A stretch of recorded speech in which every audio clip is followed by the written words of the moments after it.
আসসালামু আলাইকুম ওরহমতুল্লাহি ওবারাকাতুহু। আজকে যে বিষয়টা নিয়ে আলোচনা করব সেই বিষয়টা হলো দুনিয়ার বুকে এমন একজন বাদশাহ ছিলেন।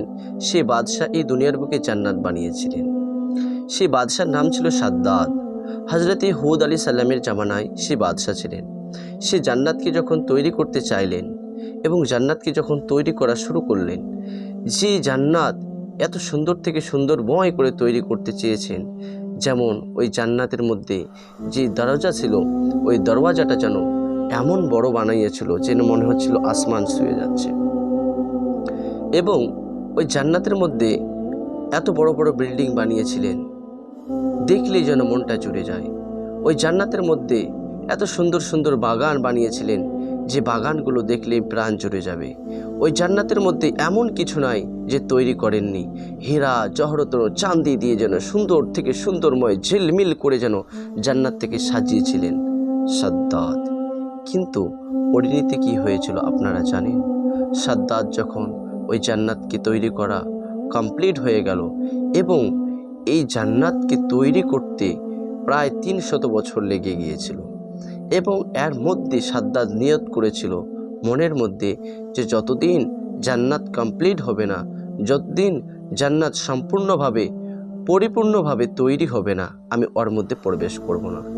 যখন পরিপূর্ণভাবে কমপ্লিট হয়ে গেল, তৈরি হয়ে গেল, তখন সাদ্দাত যখন প্রবেশ করবে, সকল কওমকে গ্রামবাসীকে জানিয়ে দিলেন যে আজকে আমি সেই জায়গার মধ্যে, যেই জান্নাত আমি তৈরি করেছি ওই জান্নাতের মধ্যে প্রবেশ করব। এই ঘটনাটা খুবই ইন্টারেস্টিং একটা ঘটনা। তার জন্যে যখন ওই জায়গার মধ্যে এখন প্রবেশ করবে, আল্লাহ পাক রব্বুল আলামিনের হুকুম হয়ে গেল, হে মালাকুল মউত, যাও তুমি সাদ্দাতের জীবনটাকে কবজ করে নাও। এই জায়গার মধ্যে সাদ্দাত 100 বছর নয়, 200 বছর নয়, 300 বছর ধরে একটা জান্নাতকে তৈরি করলেন। কত আশা জমিয়ে রেখেছে নিজের অন্তরের মধ্যে, সে জান্নাতের মধ্যে যাবে, আয়েশ আরাম করবে, বিলাস বিহালতা করবে, অনেক কিছু করবে, মনের মধ্যে অনেক চেতনা রেখেছে, কিন্তু সে আশা পূর্ণ হলো না। আল্লাহ পাক রব্বুল আলামিনের হুকুমে মালাকুল মউত যেন সঙ্গে সঙ্গে যেন সে সাদ্দাতের জীবনটাকে কবজ করে নিলেন। আল্লাহ পাক রব্বুল আলামিন পবিত্র কোরআনে কারিমের মধ্যে বলছেন, ইন্নাহু লা ইউহিব্বুল মুস্তাকবিরুন।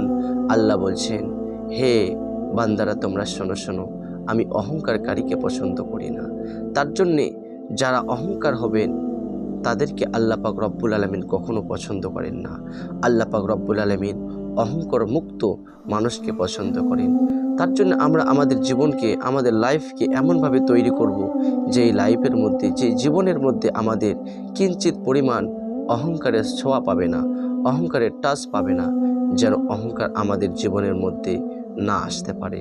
যেমন সাদ্দাত অহংকার করে জান্নাত তৈরি করেছিলেন, এত সুন্দর করে বানিয়েছিলেন, কিন্তু 1 সেকেন্ডের জন্যও সেই জান্নাতের তিনি স্বাদ নিতে পারেনি। আমাদের জীবন যেন এই দুনিয়ার জন্য না হয়, আমাদের সকলের জীবন যেন সেই পরকাল আখিরাত জান্নাতের জন্য হয়। আল্লাহর